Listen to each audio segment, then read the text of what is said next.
Fire in Khayelitsha this past weekend. Are authorities actually doing enough to prevent shack fires? And given that this seems to be a regular occurrence, we had the shack fires in Alexandra not so long ago, and as we say, you know, one catches a light and there are no breaks. It just devastates. And, you know, there was a picture that was taken from a drone just above that informal settlement. And that shows very clearly the actual devastation that took place there. I was hoping we'd have that picture for you. But the question then needs to be asked. We know that those informal settlements exist, but are the authorities doing enough to make sure that we don't see the level of devastation that actually unfolds whenever there is a shack fire? What's your take on it? And perhaps you can even share with us what you believe can be done, ought to be done, in order to just eradicate this sort of scourge once and for all. At Morning Live SABC, that's our Twitter handle. And please use the hashtag Morning Live, not just for our question of the day, but any other question or conversation that you'd like to engage us in. And then from our story of the day, let's move over now to some of the top stories that you can look forward to seeing today. And the first one, follow up on the situation in Hillbrow following protests over the scourge of illicit drugs on Sunday. Now, residents marched through the streets threatening drug peddlers. So we'll keep an eye on those developments. Also today, the other big story, IFP conference has been postponed due to internal squabbles. And it is believed that there are two factions within the Inkatha Freedom Party, the young and the old guard. Now, IFP leader Mangosuthu Buthelezi refuses to step down.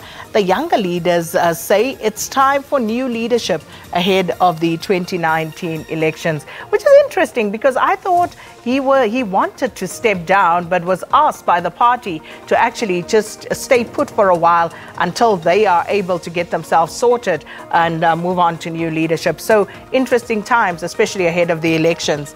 And then the next story, the trial of controversial pastor Timothy Omotoso, that continues in the Port Elizabeth High Court today. Omotoso facing more than 60 charges and over 30 other alternate sexual violence related charges as well.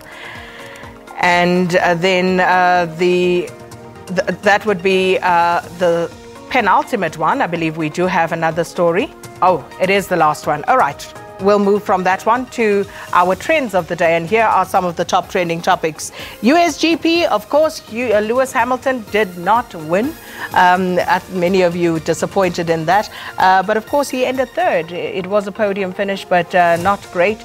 Raikkonen and Verstappen finishing ahead of him. So naturally, after a weekend, there will be some sporting story trending. So yeah, Lewis Hamilton, but of course, still enjoying a sizable lead at the top of the standings there. So that's why USGP trending. Hashtag Khayelitsha, and that again, once again, the shack fires that took place there. Over 300 shacks razed in Khayelitsha over the weekend.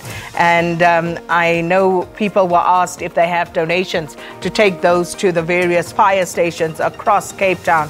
So hopefully people are lending a hand, but it's absolutely gut-wrenching when you watch those pictures and know that people have lost everything.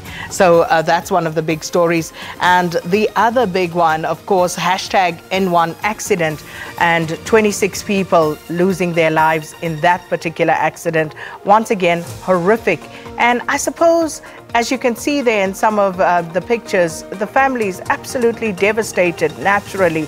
But the cause of that accident still being investigated.